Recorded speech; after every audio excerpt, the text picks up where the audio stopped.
We got some breaking news actually coming in. Rohith Vemula's death by suicide in January 2016.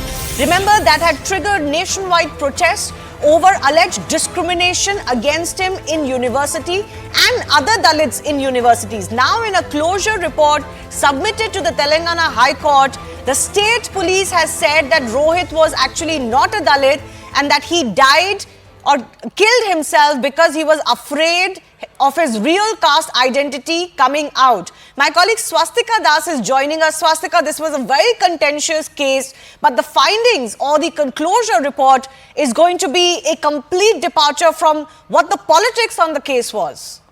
It is a complete departure from what transpired back in 2016. This particular case, which triggered nationwide outrage against then HRD Minister Smriti Irani, Bandanu Dattatreya, Appa Rao, who was then VC of HCU. What the Cyberabad Telangana police rather has put in its report is that they have found no evidence with the fact that Rohith Vemula died by suicide because of being a Dalit and was being targeted upon that. And the bigger fact than that is that the report clearly mentions Rohith Vemula was not a Dalit and that he was a converted Dalit, meaning his mother claimed that she hailed from the Dalit community, a Mala community, but she was married to a person who hailed from the OBC community. And therefore, they allegedly forged documents to show that Rohith Vemula was a Dalit. This definitely is a damning report. Rohith Vemula's family in various media interviews have told that they don't accept it. They say this is an atrocious report by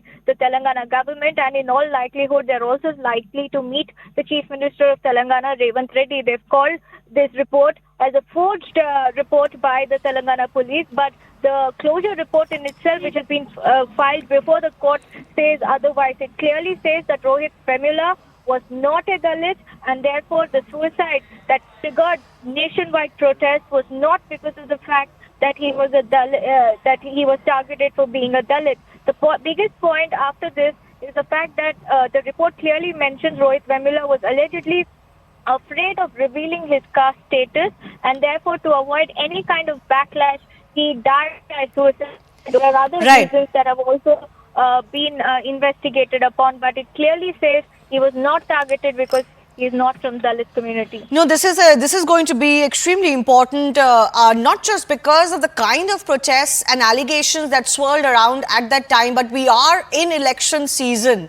And, you're going to have elections in states like Andhra and Telangana soon. But I just want to ask you, Swastika, what are the initial reactions you're getting after this closure report has been filed?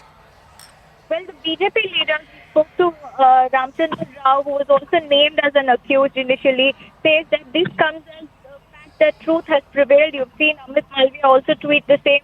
And this is a big victory in the sense for the BJP, because back in 2016, when Smriti Irani was the HRD minister, she faced a lot of backlash.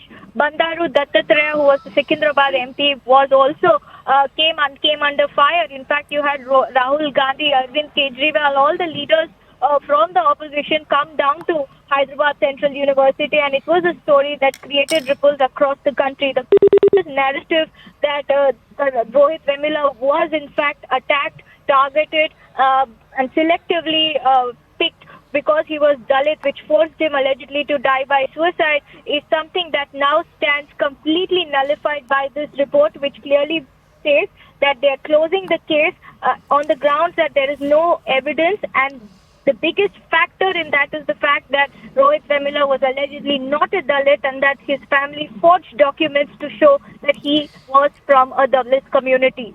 Okay. Swastika, I want you to just stay with me because this is a sensational closure report that has been filed on what was a sensational case at the time. If you remember, this rocked Parliament for many, many days. The HRD minister at that time, Smriti Irani, was put in the dock and was personally blamed for the death of Rohith Vemula.